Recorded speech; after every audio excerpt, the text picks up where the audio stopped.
Começando a nossa roda de conversa de hoje, eu tô aqui com o professor Silvio Olávio Conte Júnior, Conte para os amigos, que é diretor do Colégio Semeador. Boa tarde, Silvio. Boa tarde, Cris. Prazer e satisfação estar aqui com vocês. Obrigada por estar aqui com a gente. Nós te convidamos para conversar assim sobre a retomada das aulas na escola de vocês. Já começou? Como é que está esse período de adaptação ainda, professor? Primeiro assim, quero agradecer a toda a Rádio Itaipu pela oportunidade, né?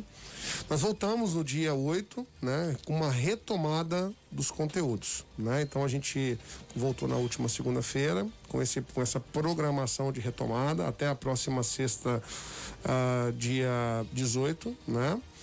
E a partir do dia 22, sim, a gente começa o ano letivo de 2021. Então a criançada ainda não está no ano colégio. Letivo, não, está no colégio, já voltaram.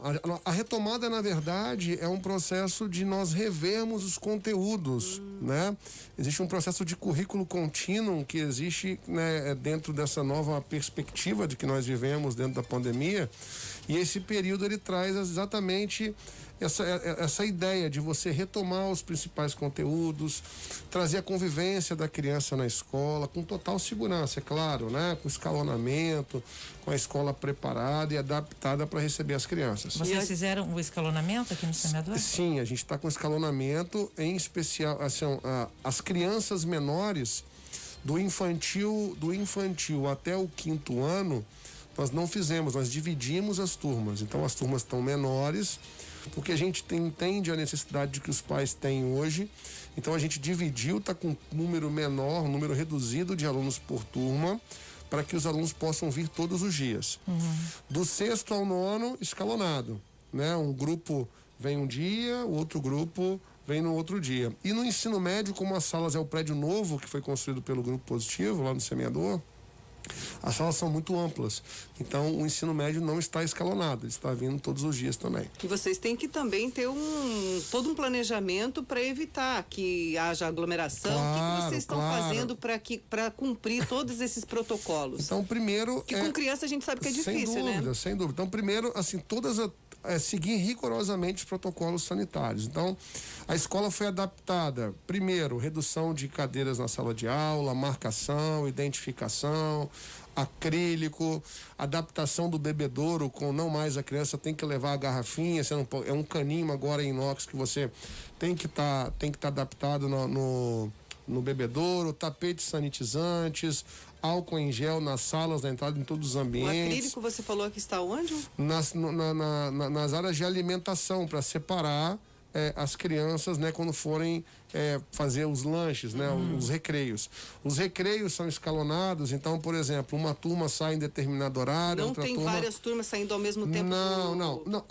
Existem turmas saindo ao mesmo tempo, mas por conta do espaço físico, então nós delimitamos. Por exemplo, eu tenho o 6º ano que vai ter o pátio principal, eu tenho o 7º que vai pro gramadão.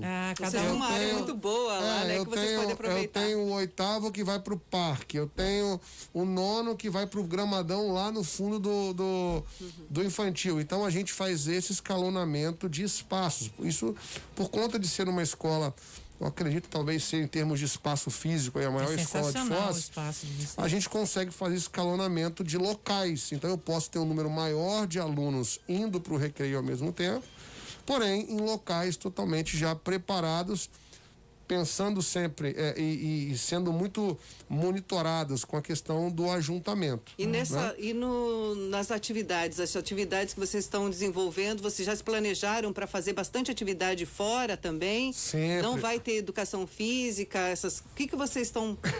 Não, no planejamento, o currículo ele é semelhante. Como eu falei, não é o currículo do ano de 2021 curricular, porque o ano só começa no dia 22 de fevereiro.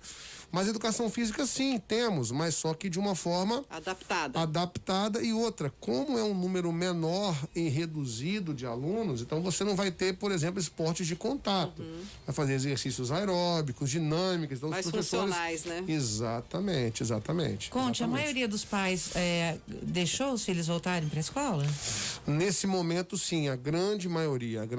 Por quê? Uma coisa que é importante salientar é que a escola ela foi muito bem preparada. Então o pai, isso é uma coisa que eu quero agradecer a cada pai que pertence à nossa escola, a confiança, porque é perceptível quando você chega no colégio, desde a portaria até qualquer sala de aula, qualquer ambiente que a escola tenha, é perceptível o cuidado, a preparação. Então os pais estão muito confiantes.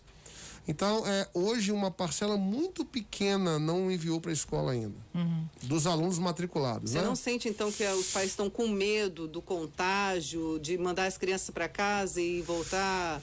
Eu não diria medo, né? Eu acho que a apreensão ainda existe por parte de alguns. Eu diria até por nós, eu sou pai, eu tenho 2 crianças indo na escola. Os meus filhos retomaram as atividades, mas é a apreensão de repente, assim, que o vírus continua, a pandemia apenas diminuiu, nós continuamos ainda vivendo a pandemia. Mas eu entendo que hoje os pais entenderam que e viram e percebem isso, é perceptível. Quando você consegue sentir que há uma segurança, há uma preparação, há um cuidado, então isso minimiza a sua apreensão, minimiza o seu medo. Então faz com que a gente consiga ter um número grande de pessoas que aderiram ao retorno presencial à escola. E o híbrido, vocês estão pensando em fazer algo também nesse até sentido? por conta da legalização do ano, né? Esse ano foi validado, na verdade, que esse ano de 2021, o híbrido, ele é, na verdade, obrigatório a escola oferecer. Então, nós hoje temos um modelo presencial e uma coisa que eu acredito que é só nossa escola que está fazendo, que é o 100% presencial. Como assim, senhor? Então, digamos que eu sou um pai de aluno de 8º ano, minha filha é do 8º ano, e é dividido em 2 grupos, é escalonado. Uma semana um grupo, outra semana outro grupo. Nós fizemos, até pelo tamanho, como você estava falando, da estrutura que a escola tem, a semana que a minha filha está em casa, onde ela assistiria as transmissões ao vivo das aulas pela internet, nós disponibilizamos uma sala de aula. Então, se eu quiser mandar minha filha, ao invés de ela assistir em casa, eu disponibilizei uma sala para que ela assista a transmissão no colégio, com um professor ali, auxiliar, que vai acompanhar. Porque o grande problema hoje das crianças... Falta de atenção dentro de casa. E a falta de rotina. Que eu acho que se você conversa com a maioria dos pais, o grande dificultador e o sentimento é que a rotina foi totalmente modificada na vida dos adolescentes, das crianças. Hoje o nosso maior intuito é voltar, que elas sintam que a rotina existe, que a rotina é bacana e que eles precisam ter isso novamente. Sem contar que se a criança está em casa, tem videogame, tem televisão. Exatamente. É complicadíssimo. E aí, então, hoje, a gente conseguiu fazer isso com que as crianças, no infantil até o 5º ano, você vai ter que escolher ou presencial ou transmissão, né? De forma remota ali em casa.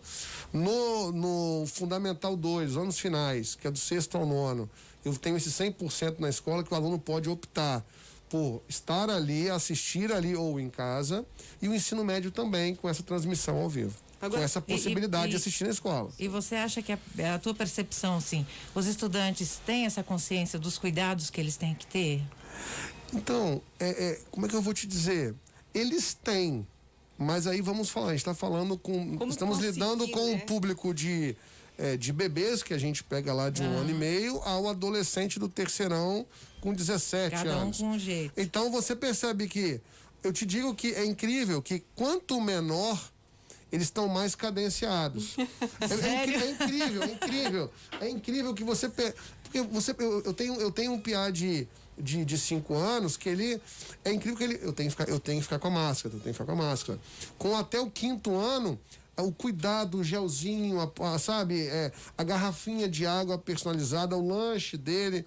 Os maiores começam aquela coisa, incomoda, tá suando. Corre, né? O adolescente acha que... Não, então, mas o bacana é que, independente de um ou outro ter um cuidado maior, mas é perceptível sim esse cuidado que eles têm em realmente fazer valer os protocolos e aproveitar o momento que eles estão tendo lá na escola.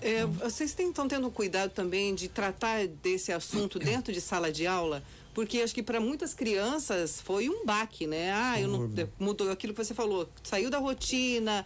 Eu acho que o psicológico das crianças também foi muito abalado. Vocês estão trabalhando isso também em sala de aula? E é uma coisa, que bom que você perguntou isso, porque um dos grandes diferenciais hoje do grupo positivo ali nos colégios Semeador é exatamente a preparação que foi feita com os profissionais. De realmente, de nós conseguirmos entender o que as famílias viveram em 2020, o que as crianças, porque nós enquanto família, nós enquanto pais responsáveis, todo mundo teve que mudar a sua rotina, mas na verdade quem sofreu mais foram as crianças, né?